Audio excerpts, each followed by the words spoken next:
Bagaimana kalau kita datang ke kuburan orang tua, kali kerabat, kemudian kita membaca Al-Fatihah. Baca Al-Fatihah nggak ada contoh. Al-Fatihah untuk orang mati nggak ada contoh dan nggak akan sampai. Imam Syafi'i mengatakan demikian. Sebagaimana dikatakan oleh Al-Hafidz Ibnu Katsir ketika menafsirkan ayat dalam surah An-Najm ayat 39, wa an laisa lil insani illa ma sa'a. Seseorang tidak akan mendapatkan apa yang diusahakan. Kata Ibnu Katsir bahwa Imam Syafi'i berpendapat bahwa nggak bisa orang mengirimkan bacaan atau pahala kepada orang, nggak bisa, nggak akan sampai. Masalah ibadah kembali kepada masing-masing orang. Jadi Al-Fatihah nggak sampai. Begitu juga yang lainnya, bacaan Al-Quran. Kadang-kadang orang sudah meninggal dibacakan Quran. Orang disuruh membaca Al-Quran di mana? Di rumah. Terutama surah Al-Baqarah, di masjid baca Al-Quran, bukan di kuburan. Al-Quran ini diturunkan oleh Allah untuk ancaman kepada siapa? Orang hidup, orang mati. Di surah Yasin ayat 70 Allah berfirman, liyunzira man kana hayyan wa yahiqqal qawlu 'alal kafirin. Bahwa Al-Quran diturunkan Allah untuk mengancam orang yang hidup, hayyan, orang yang hidup, bukan orang mati. Kok orang mati dibacakan Quran? Manfaatnya apa? Enggak ada manfaatnya. Disuruh kita baca Al-Quran di rumah kita. Kata Nabi, la taj'alu buyutakum maqabira inna syaitana yanfiru minal baiti alladhi tuqra'u fi suratul Baqarah. Jangan kamu jadikan rumah kamu seperti kuburan. Sesungguhnya syaitan lari dari rumah yang membacakan surah Al-Baqarah. Enggak ada para sahabat membacakan Quran di kuburan, enggak ada. Kemudian juga mengirimkan Al-Fatihah kepada Nabi juga enggak ada. Ini kan banyak orang setiap hari dari majelis ila hadratin Nabi Al-Fatihah. Dari mana dalilnya? Dari mana dalilnya? Dari mana? Yang disuruh kita membanyakan apa? Sholawat kepada Nabi, bukan baca Al-Fatihah. Kenapa enggak Al-Baqarah? Kenapa enggak Ali Imran? Kenapa enggak An-Nisa? Kenapa enggak Al-Maidah? Kok Al-Fatihah? Enggak ada dalilnya. Di Quran maupun di hadis Nabi yang sahih, enggak ada para sahabat kumpul, ayo kita baca Al-Fatihah untuk Nabi. Enggak pernah ada. Enggak ada seluruh riwayat yang demikian dan enggak akan sampai. Perhatikan, yang Nabi mau kepada umatnya apa? Ittiba, mengikuti beliau, bukan mengirimkan Al-Fatihah. Nabi sudah tempatnya di sorga yang paling tinggi. Nabi itu Firdaus al-A'la yang paling tinggi. Yang pertama kali membuka pintu sorga siapa? Rasulullah SAW. Kita kayak banyak amalan aja ngirimkan Fatihah ke Rasulullah. A'udzu billahi minasy syaitonir rajim. Bismillahirrahmanirrahim. Bahwa Nabi Muhammad tak pernah menganjurkan untuk mengirim Al-Fatihah untuk orang yang sudah meninggal. Apakah betul Pak Ustaz? Apakah ada hadisnya? Kalau ada orang meninggal dunia, hadis pertama, kalau ada orang meninggal dunia, asri'u lahu, cepat-cepatlah kuburkan. Jangan jenazahnya tahan lama-lama. Saya sampaikan sudah ke istri saya, kalau aku mati cepat-cepat kuburkan. Mati maghrib, ba'da isya kuburkan. Bagaimana makam malam? Abu Bakar Siddiq meninggal dimakamkan malam. Tempat kita banyak lampu. Tak ada menggali, carikan ekskavator. Jangan tunggu sampai besok. Sudah saya sampaikan itu. Ini meninggal sore, ditunggulah sampai besok. Kenapa belum jadi kuburkan? Tunggu zuhur. Habis zuhur, anak pula delay pesawat Lion Air 3 jam dari Surabaya. Sampai jam 5 sore, kata sambutan dari RT, RW, tokoh masyarakat, nenek mama, orang Sumando, sadonyo. Panjang cerita. Kalau bolehlah jenazah itu di dalam ngokok. Copek dah. Betul ni dah. Tak sabar mau ikut ruang interview ujian dia. Nah, cepat-cepat. Setelah kalian kuburkan cepat-cepat, bacakanlah pada bagian kepalanya Al-Fatihah. Pada bagian kakinya ujung surat Al-Baqarah, lillahi ma fis samawati wa ma fil ard. Dalil pertama. Terima kasih Pak. Ini kalau ada air ini makin lama biasanya.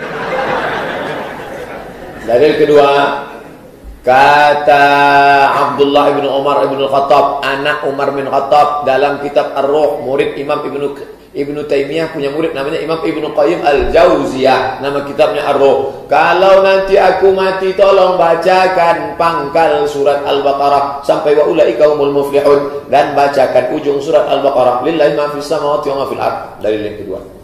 Maka berdasarkan dalil ini, kata mazhab Syafi'i dalam kitab Al-Majmu' Syarah Muhadzab disebut oleh Imam An-Nawawi, wa in khatimul Qur'an, seelok-eloknya bacalah sekhatam Quran. Kalau tak sanggup sekhatam Quran, bacalah hatinya Al-Quran, qalbul Quran, Yasin wal Qur'anil Hakim, innaka laminal mursalin. Kenapa Pak Imam menangis? Belum dibayar utang. Nah, tak sanggup membaca Yasin terlalu panjang, Ummul Quran Al-Fatihah untuk almarhum Ustaz Abdul Somad. Al-Fatihah. Sampai tak Pak Ustaz? Sampailah. Dalil sudah saya bacakan. Udah itu tanya juga. Sampai tak Pak Ustaz? Nah, coba bacakan. Balik lagi enggak? Berarti sampai. Dibacakan dalil tak percaya. Dibacakan logika tak percaya. Tak juga dia percaya, saya tak percaya. Siapa nama lengkapnya? Nanti kalau kau mati, kubacakan Al-Fatihah. Ziarah itu artinya kunjungan. Ziarah. Jadi saya menziarahi antum, berarti saya mengunjungi antum. Mau kemana Ustaz Adi? Mau ziarah. Mana? Ke Pak Lutfi. Pak Lutfi di mana? Di Lampung. Kan Pak Lutfi masih hidup. Ziarah itu bukan mengunjungi orang yang wafat saja. Ziarah itu bisa diartikan mengunjungi orang yang masih hidup. Bisa. Ini ziarah artinya kunjungan. Kunjungan. Baik ya? Nah sekarang, bolehkah kita mengunjungi orang yang sudah wafat? Boleh. Apa yang dikunjunginya? Kuburnya. Makanya ada istilah ziarah kubur. Mengunjungi orang yang wafat dalam kuburnya. Apa yang dilakukan? Mendoakan mereka. Jadi Nabi bahkan mengatakan, silakan. Lihat-lihat. Kuntu nahaitukum an ziyaratil kuburi fal'ana fazuruha. Itu dalilnya. Dulu saya pernah larang Anda untuk ziarah kubur. Dulu itu saat iman lemah. Ada kebiasaan di jahiliyah, kalau ada orang meninggal, itu mereka meratap-ratap untuk menunjukkan bahwa orang ini orang baik. Diratap, ada yang rubuk-rubuk rambut, ada yang mukul-mukul begini. Bahkan nanti gini, saking populernya kesan itu dianggap orang baik, sampai ada jasa penyewaan orang nangis. Jasa nyewa orang nangis. Jadi kalau ada dikenal orang buruk misalnya, disewa nih berapa orang rombongan untuk nangis saja, nangis terus meratap-ratap. Ada itu zaman jahiliyah. Jadi begitu ada kebiasaan seperti itu, jadilah kultur di masyarakat. Biasanya budaya itu muncul karena biasa. Biasa itu dari kebiasaan. Kebiasaan begitu jadi tradisi nantinya. Maka ketika ada tradisi itu kuat di masyarakat, iman mulai lemah. Di awal-awal iman masih lemah maksud saya. Karena masih lemah, belum ada penguatan tauhid yang kuat, muncul kebiasaan itu, maka dilarang oleh Nabi SAW untuk sementara waktu ziarah kubur. Larangan datang. Kenapa dilarang? Bukan gak boleh ziarah. Bukan gak boleh ziarah.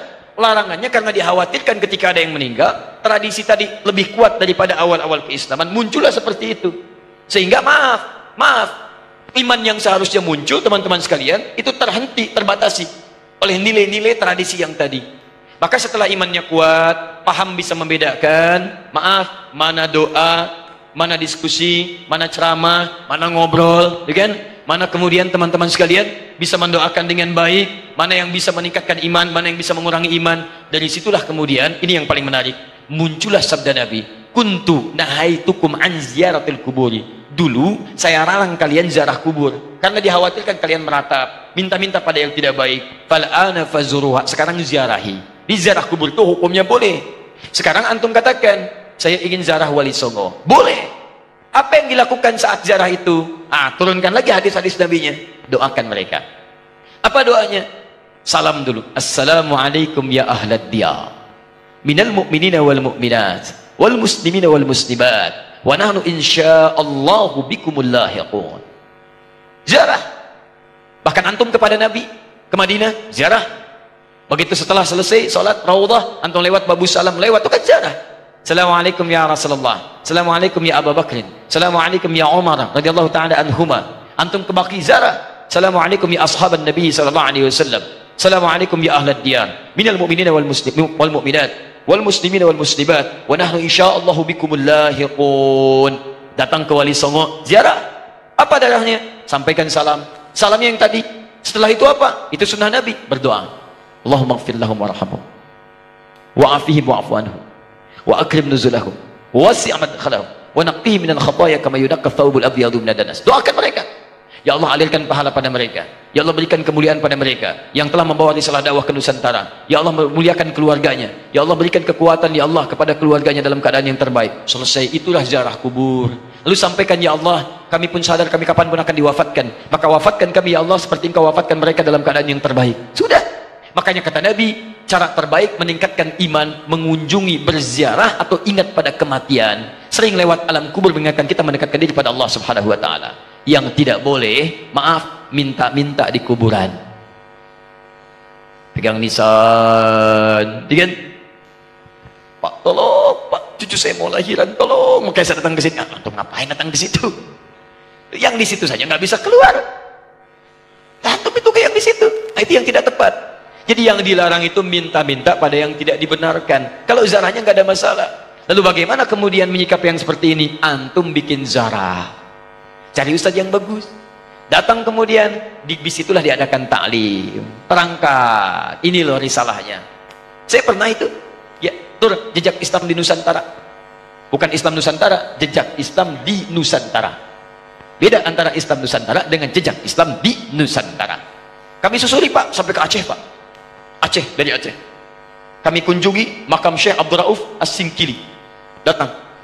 Terus saya terangkan taklim dulu. Syekh Abdul Rauf itu masuknya ke Aceh seperti ini. Kemudian menyampaikan begini, risalah Islamnya begini. Setelah itu kita datang. Mana buktinya beliau ada? Kita kunjungi. Sampai ke tempat makamnya, darihnya, kuburannya. Masuk ke situ kita berdoa. Saya pimpin doanya. Begini cara berdoanya. Sampaikan begini, begini, begini. Sudah, ayo kita pulang. Saya sampai ke Lasem. Untuk menelusuri jejak Islam di Nusantara ke arah wilayah Jawa Tengah sampai ke Jawa Timur. Nah, ujung Jawa Tengah ke Lasem saya tunjukkan. Ini dulu ada Sunan Bonang di sini. Teman-teman sekalian, nama aslinya ini, asalnya begini, ininya begini, ininya begini. Dari mana taunya? Apakah itu fiktif? Ayo kita lihat. Susuri tempatnya. Ini tempat beliau. Ini tempat awal merapatnya. Ini tempat keluarganya. Ini pas sujudannya. Sampai saya hitung berapa anak tangga sampai ke atasnya.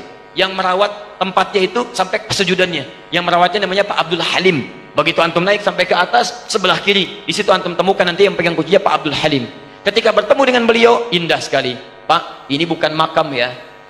Bukan makam. Makamnya itu bukan yang di sini. Ini cuma pas sujudannya. Pas sujudan itu tempat beliau kemudian memetakan wilayah, berdoa kepada Allah, minta diberikan kekuatan, bersujud di situ, sholat menghadap ke arah kiblat, seperti Nabi naik ke Gua Hira.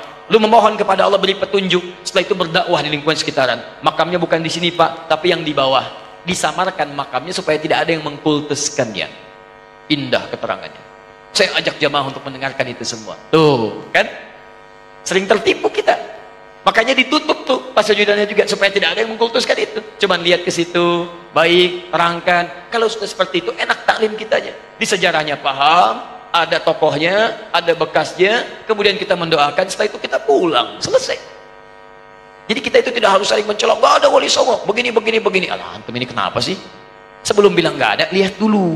Lihat, pahami, baca kisahnya, pelajari, ambil inspirasinya. Kalau ada yang meninggalnya, doakan seperti antum datang ke makam Uhud.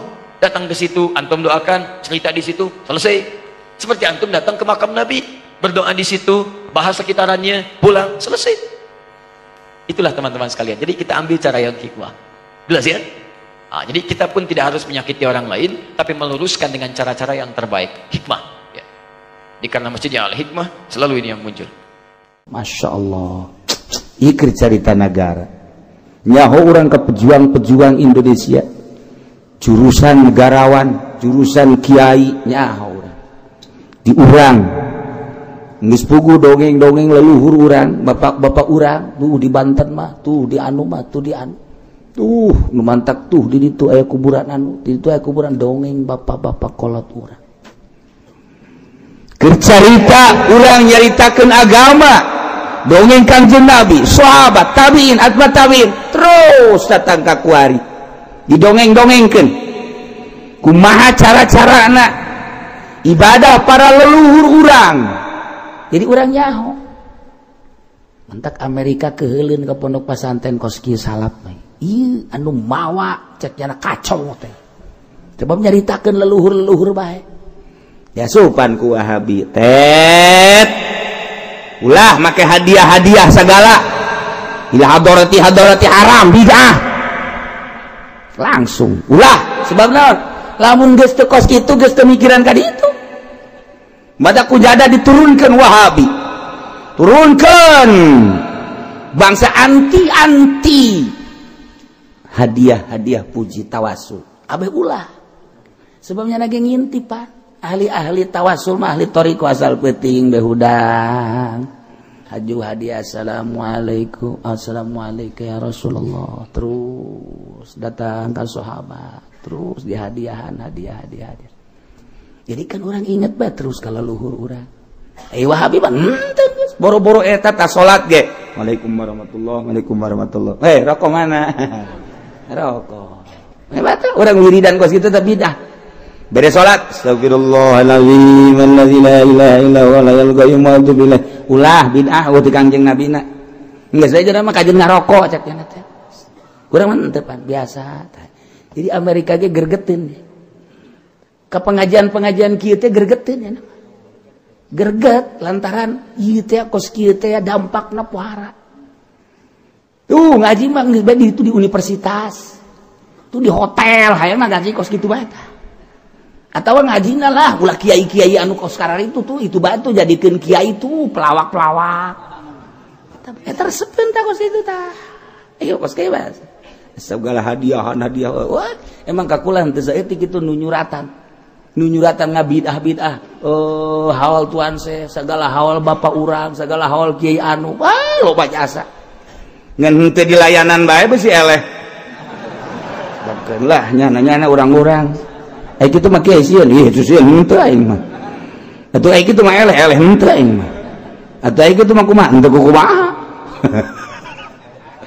ya jangan ngahareupan sapira kos kitu atuh geus ulah hudang sia diuk di desa sia atau aing eleh lamun sia eleh bacok sia ku aing tapi aing eleh amankeun ku sia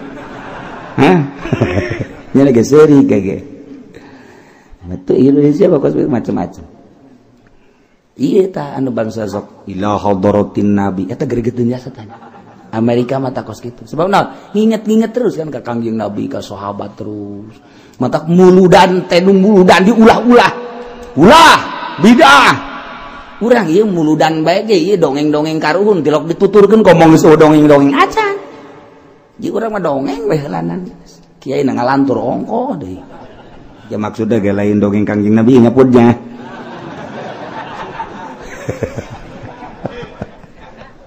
tuh gaji bae terus muludan terus rajaban terus haol terus kunaon eta atuh aya ti guru urangna nuturkeun guru urang terus datang ka ditu masyaallah wa alam shawab